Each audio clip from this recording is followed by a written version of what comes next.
Selamat malam rekan-rekan semua.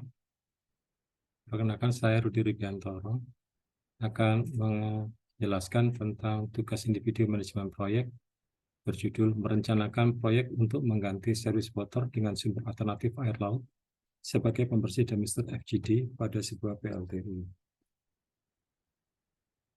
Abstrak dari rencana tersebut adalah pengoperasian PLTU seperti saat sekarang ini dihadapkan dengan aturan pemerintah untuk melakukan penghematan penggunaan energi. Hal ini senada dengan isu global sirkular ekonomi, dikarenakan sumber energi fosil yang terus menurun serta dampak polusi yang ditimbulkan dari industri. Jadi, setiap aktivitas pengoperasian PLTU harus ditujukan untuk melakukan penghematan energi. Salah satunya adalah dengan pengurangan penggunaan service water di dalam aktivitas rutin mingguan yang dilakukan, di mana aktivitas ini ditujukan untuk memastikan pengoperasian PLTU agar berjalan dengan aman. Namun demikian harus menggunakan air yang harus diperoleh dari water treatment plant, sehingga terdapat biaya di sana. Sebuah upaya telah dilakukan untuk mengurangi biaya produksi ini. Latar belakang dari masalah ini adalah bahwa PLTU harus melakukan pembersihan demister di FGD dan dilakukan rutin 1 kali dalam seminggu dengan menggunakan service water atau air treatment dari water treatment plant agar terjadi agar menjaga perbedaan dB sekitar kurang dari 0,25 kPa sehingga aliran dari gas dari boiler ke cerobong melewati FGD tetap lancar. Aktivitas pembersihan demister FGD ini dilakukan dengan spray water dengan tekanan sekitar 0,34 MPa sehingga total konsumsi service water adalah 240 meter kubik per minggu. Jadi kalau kita lihat dari gambar ini adalah keluaran dari boiler sebelum menuju ke gas tank atau cerobong harus melewati FGD untuk dilakukan menurunkan angka sulfur dari gas tersebut, di mana karena dia juga setelah melewati elektrostatik, maka terdapat sebagian debu yang ikut keluar ke sana. Jadi dampaknya adalah debu-debu tadi itu juga akan menempel di demister. Sedangkan demister sendiri bertujuan untuk mencegah supaya air tidak keluar lewat ke cerobong. Jadi hanya uap yang sangat halus saja yang bisa melewati, karena dia harus melewati corrugated bridge seperti ini. Begitu. Prinsipnya seperti itu. Kemudian terdapat peraturan pemerintah PP nomor 70 tahun 2009 yang mewajibkan setiap usaha di negara Republik Indonesia harus melakukan penghematan energi. Metode pembersihan demister FGD harus dapat diubah karena service water memiliki harga sekitar 1,2 US dollar per meter kubik.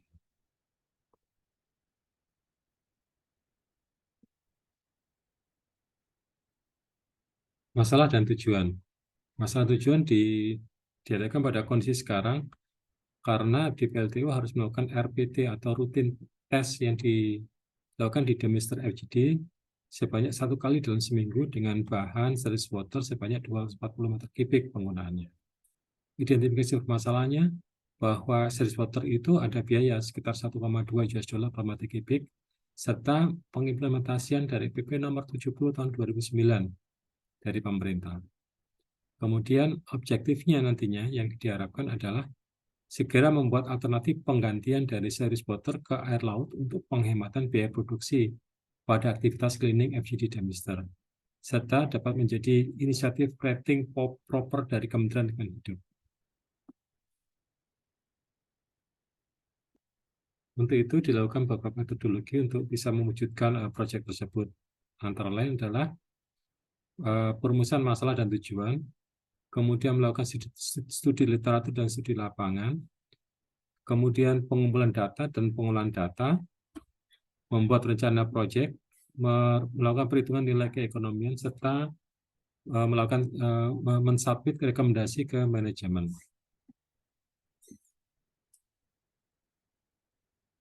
Referensi jurnal sebagai sandaran yang dipakai dalam penulisan ini adalah satu berjudul Efficient Use of Water Resources in the steel industry. Objek penelitian adalah di industri baja. Dari hasil penelitian dari jurnal tersebut adalah pemanfaatan air laut sebagai bahan air untuk pendinginan dan recycle dalam proses pembuatan baja dengan menggunakan ultraviolet dan reverse osmosis dapat menurunkan biaya produksi dan sebagai langkah continuous improvement perusahaan. Yang kedua, berjudul Circular Economy Indicator. What do they measure? Dari hasil penelitiannya disebutkan bahwa circular economy merupakan metode yang mengedepankan resirkulasi penggunaan sumber alam yang digunakan dalam industri. Konsepnya adalah menurunkan penggunaan material input dan mengurangi waste.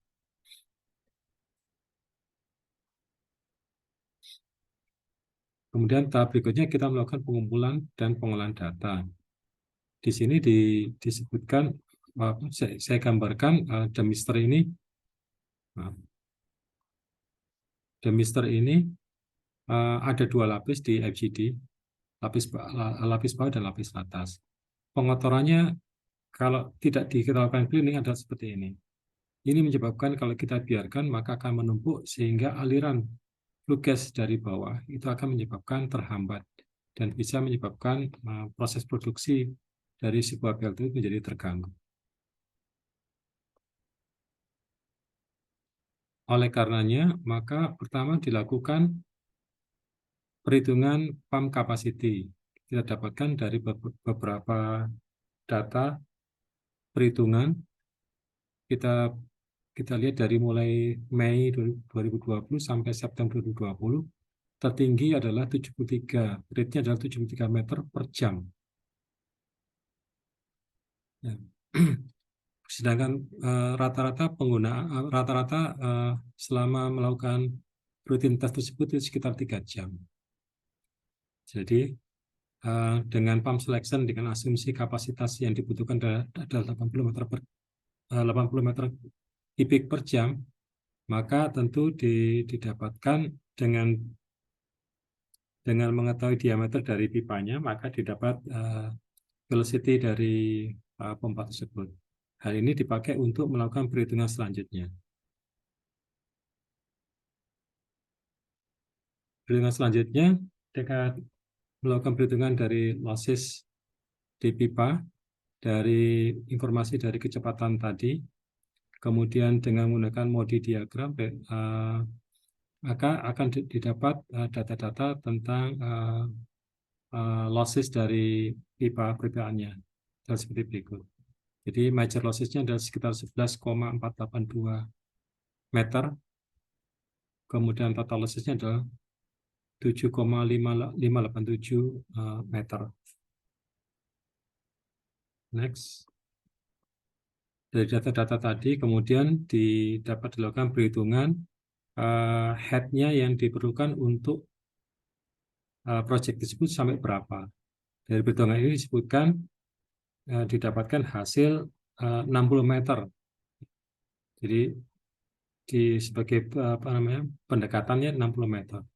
Dari 60 meter ini kemudian kita pilih dari pump selection brosur, didapatkan dengan tipe 50-315. Ya, tipe parameternya adalah yang seperti di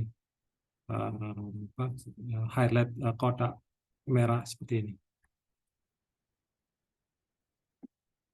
Pompa sudah dipilih, kemudian dari sana juga dapat didapatkan harga dari pompa tersebut.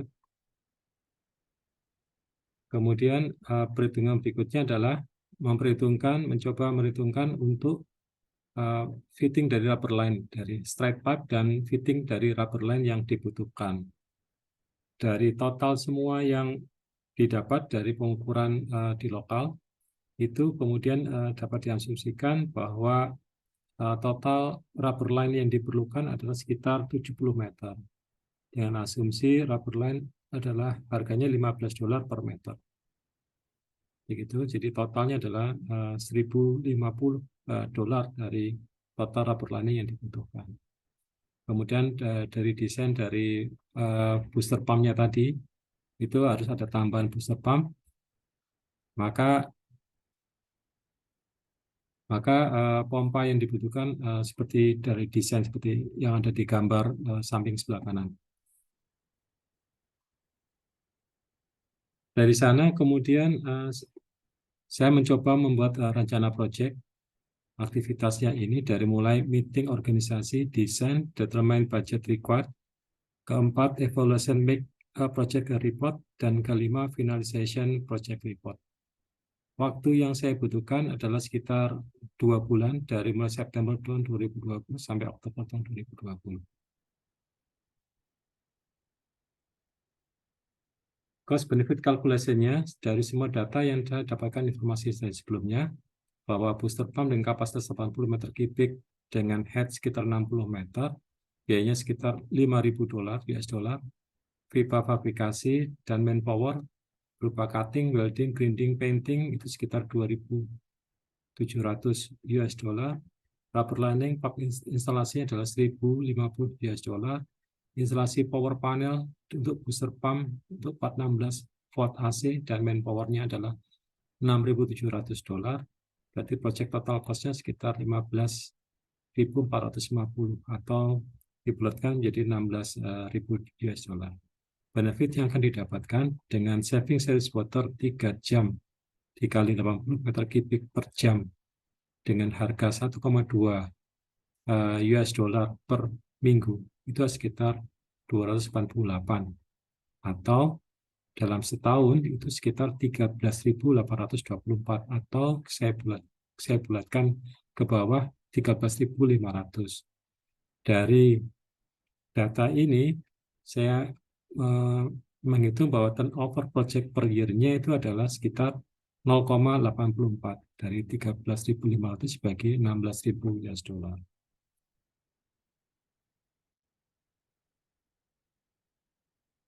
Untuk diskusinya adalah sebagai berikut. Rencana proyek ini memiliki nilai pengurangan ongkos produksi water cukup signifikan, yaitu sekitar 11.520 meter kubik per tahun dari konsumsi series water. Sedangkan rencana proyek ini akan memperhitungkan perubahan sistem perpipaan dari original menjadi pipa dengan rubber lining agar bisa digunakan dengan sumber air laut serta dengan penambahan booster pump. Agar lebih efektif, pengoperasian sistem cleaning FGD Demister kedepannya harus bisa dioperasikan lewat CCR secara otomatis ya, agar bisa memanfaatkan operator di lokal hanya untuk verifikasi operasi di lokal saat beroperasi. Sedangkan waktu yang lain bisa dipakai untuk melakukan pemonitor di tempat yang lain. Kesimpulannya adalah bahwa saving series water setiap minggu mencapai sekitar 240 meter kubik, di mana FGD offset per miss limiter DP dapat dimaintain kurang dari 1,8 kPa, karena alarmnya sendiri adalah 2,5 kPa. Optimisasi lokal operator selama melakukan demister cleaning itu menjadi kurang dari 2 jam, cukup efektif bagi operator lokal.